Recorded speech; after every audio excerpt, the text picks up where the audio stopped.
atenderezebwa gurumizibwe ekitaffe Tonda ne mama Namugereka abango obwangwa mu bwangire bwabo ndi kitangala mbasindikira ekitangala ndi kwagala mbasindikira okwagala ndi bumu mbasindikira obumu ndi ddembe mbasindikira eddembe mbogombogo kyewagula ezaala enkambwe gwa kuzikira mbalamusizaako bakika namwena abampuliza mbiti byamwe ebyenjawulo twebaza kitaffe Tonda ne mama Namugereka wepo ne bajjajjaffe mbiti byabwe ebyenjawulo nate kulakadde kano ke tulimu ak'okukyusa kw'ensi yaffe ey'omunda wepo ne aweeru Katonda atudde munda mu nzala musa Katonda atudde munda mu gwe nga Katonda yetengeredde oli wa ddembe okubuza omutima gwo ebutakkanya na bigambo by'ogenda okubeera ng'owuliriza kusobola bisule muguluka weeyongeyo n'obulamu bwo bikozese okubeera ng'ozuukusa amazima gakutuddemu weewaawo ate nakubeera nga tutandika ebbaluwa eyakadde kano okuva eri mukama waffe Ssalongo Namuzinda amanyikiddwa nga Archangel Michael mu Lunyanyimbe wamu ne muganda waffe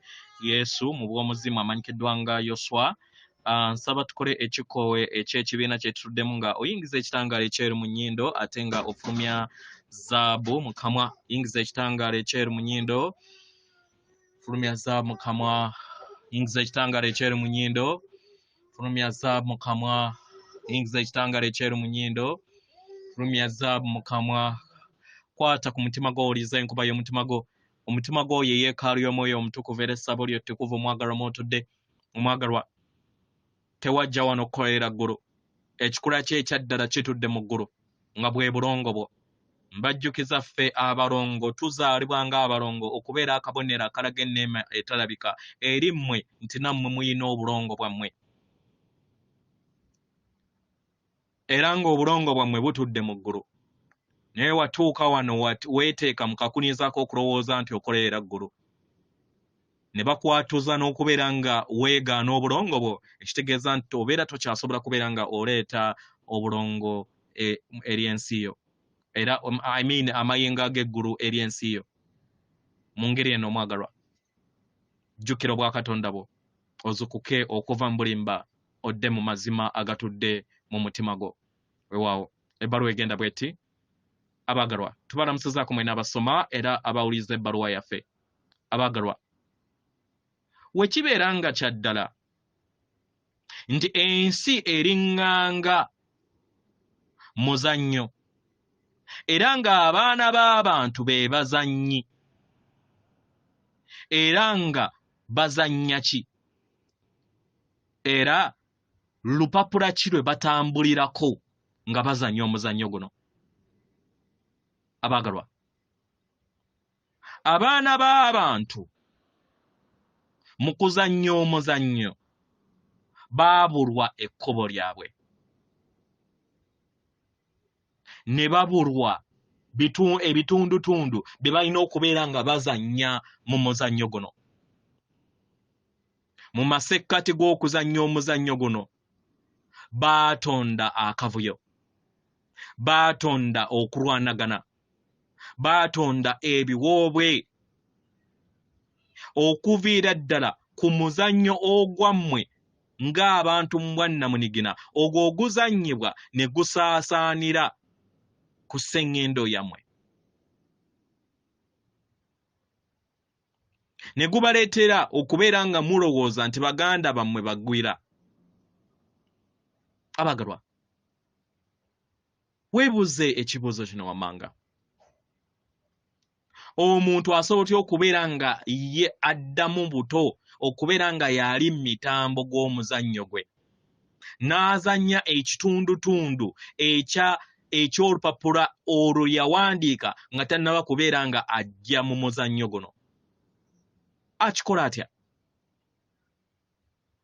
Abaagalwa, buli kinnoomu ku mmwe ba mitima muli bazannyo mu muzannyo guno ogumanyikiddwa ng'obulamu era nga mulina olupapula olwawandiikibwa olutudde mu myoyo gyammwe. Abaagalwa, olupapula luno olw'ebyeterekerwa byammwe bitudde mu nda yammwe nga Akasha Records mu Lunyanyimbe. Era nga olupapula luno lulina baganda bammwe abo bye muva mu bika byebyo nabo bayina olupapula olwo lwe wawandiika. Omwagalwa, we wazaalibwa wajja ng'omanyi amasomo ge walondako okusobola okubeera ng'oyitamu. Era wamanya kiki ky'oyagala ne ky'otayagala. Okusinziira ku kwagala n'okuliikisibwa okuva eri ggwe, wasalawo okubeera nga ofuna oba okugaana ekyo. Mu ngeri eno kye kyakuleetera okubeera nga ogaana enteekateekayo ey'olupapula oluwango olutudde mu ndaayo.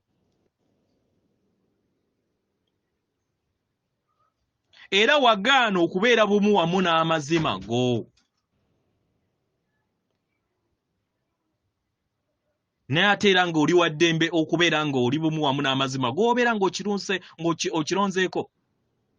Abaagalwa, mwatandika okubeera nga mwekolera amakubo gammwe, nga mugaana olupapula n'enteekateeka eyeetudde mu mitima gyammwe, ne mwesuula mu kubeera nga muwandiikibwamu empandiisa ezo ezitali bumu wamu n'amazima gammwe, ezo ez'amadiini, ezo ezatandika okubeera nga zivuma emyoyo gyammwe. Mukitegera abaagalwa?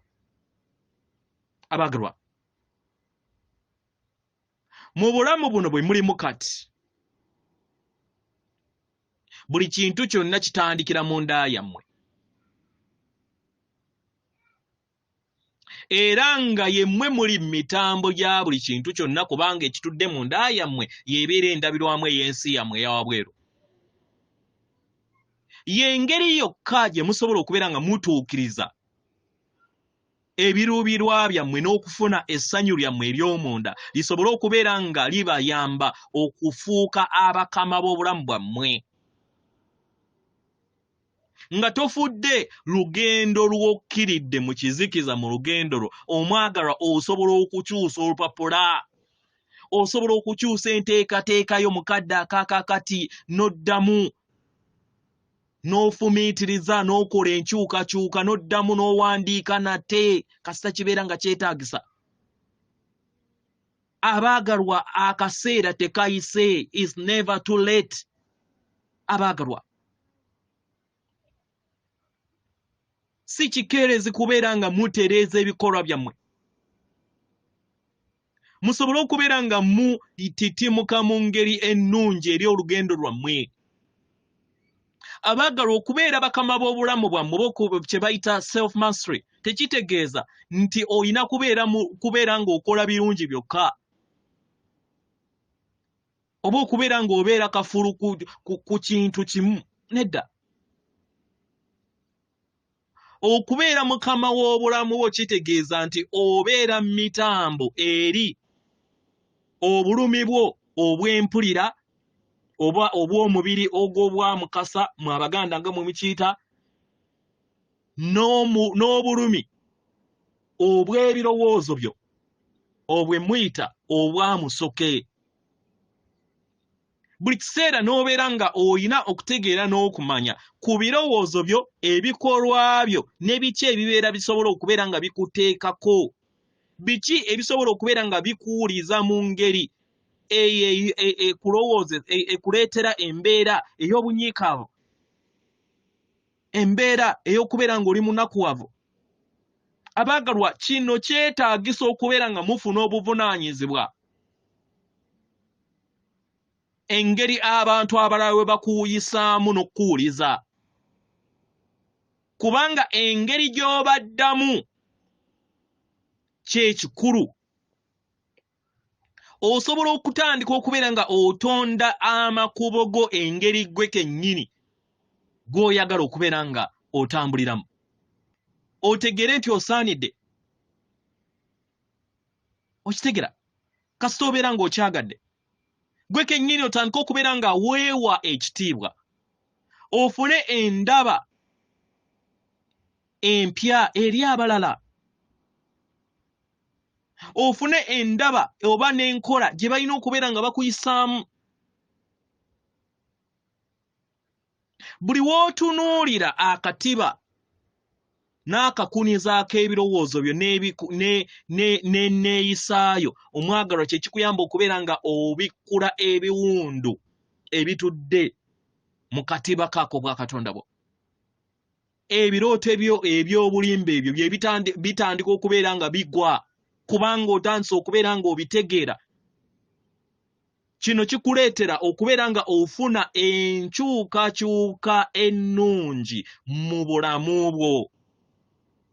Omwagala okwaŋŋanga amazima go n'okubeera omwerufu eri ggwe kikuyamba okubeera nga wejjamu ebyo n'ebitakyakuweereza mu lugendo lwo. Kiyinza obutabeera kyangu naye kikuyamba okubeera nga wejjamu ebyo byonna. Kikuyamba okubeera nga wejjamu obulimba bwonna obuzze bukukwatira mu muzannyo guno, n'obeera nga tosenvula kuva ku mutendera gumu kudda ku mutendera omulala. Kano ke kaddako okubeera nga mwejjako obukookolo. Kano ke kaddako okubeera nga mwejjako ebyo byonna bi make-up bye mweteekako. Kibasoboseze okusobola okubeera nga muyingira mu bibasiiwa mu mitima gyammwe, ebibasiiwa mu lugendo lwammwe, ebibasiibwa mu byenfuna byammwe, n'olugero olwo lw'otagambangako balala, olwo olw'obulumi olutudde mu lugendo lwo. Weebuuza omwagalwa, oli w'amazima eri ggwe kennyini? Oli w'amazima? Weebuuze. Ng'abantu abalala bonna bamaze okugenda, omwagalwa gwe wekka ye gwasigala.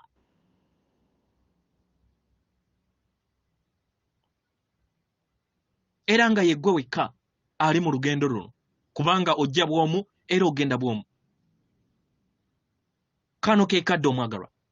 Okusobola okubeera nga ofuuka mukama w'obulamu bwo. Tandika okubeera nga weeraga amazima go. Tandika okubeera nga obeera bumu wamu naawe wambaatira ekikula kyo nga ggwe. Wejjeko ebyo byonna ebikufuula ekyo ky'otali, make-ups ezikufuula ky'otali, n'obukookolo bwe mwambala. Osobola kukyusa obulamu bwo kasita obeera nga okkiriza n'obeera ekyo ky'oli,